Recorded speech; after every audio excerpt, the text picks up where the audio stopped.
¿Qué significa Vayaquel? Vayaquel significa y reunió. O sea, Moshe reunió a toda la congregación de Israel para hablar de varios mandamientos que el Eterno les había ordenado.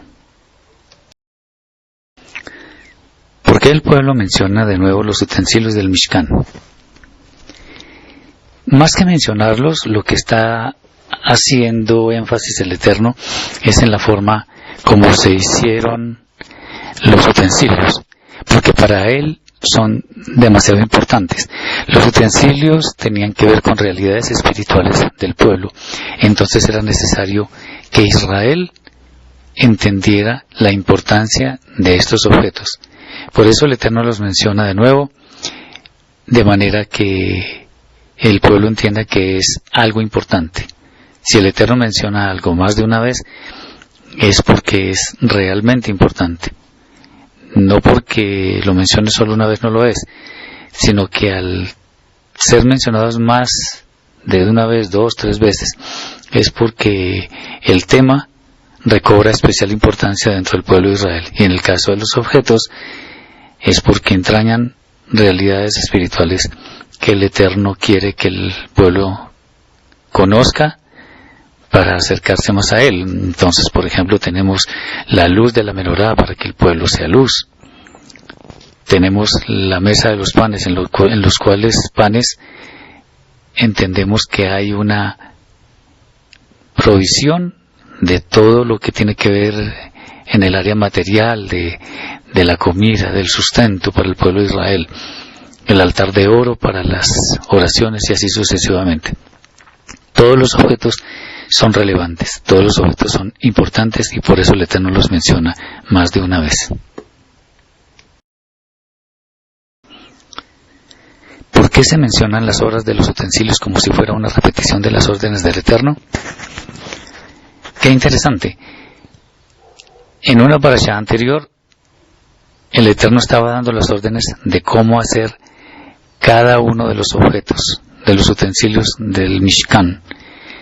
Y en esta parashá está diciendo cómo se llevó a cabo cada una de las acciones para elaborar los objetos. Si nosotros vemos los dos relatos, pareciera que son prácticamente la misma cosa. Y esto nos está enseñando algo muy importante. El Eterno dio una orden y se describe cómo es la orden. Y aquí la orden se cumple, pero lo interesante es que prácticamente es, por decirlo así, una copia al carbón de lo que el Eterno ordenó. En otras palabras, la obediencia fue perfecta. No se desviaron ni a izquierda ni a derecha las personas que elaboraron los utensilios. Por eso tal pasaje nos enseña que nuestra obediencia al Eterno no debe ser en nuestras fuerzas, no debe ser en nuestros propios términos, sino más bien tal cual como Él considera correcto que hagamos las cosas.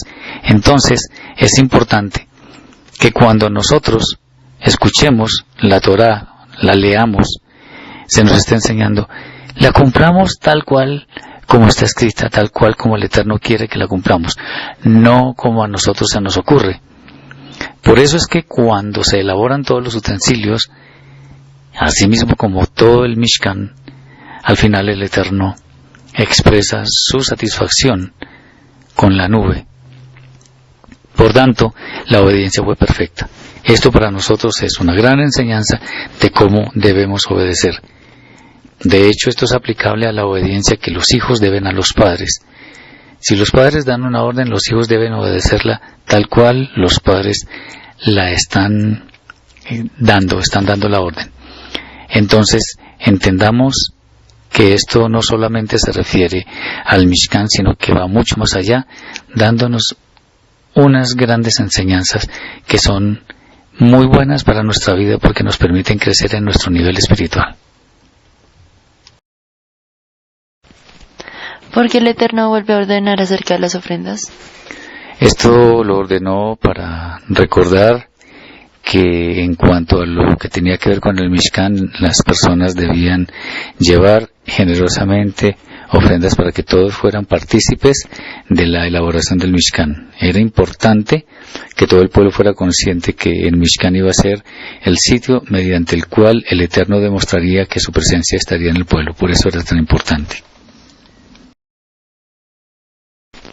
¿En qué consistía la capacidad de 2 hombres para hacer los utensilios del Mishkan? Esta capacidad la dio directamente el Eterno para que tuvieran la habilidad de elaborar los utensilios según el Eterno había mostrado. No es ninguna capacidad humana, sino que el Eterno les dio la inteligencia y la sabiduría para que pudieran elaborar los utensilios del Mishkan.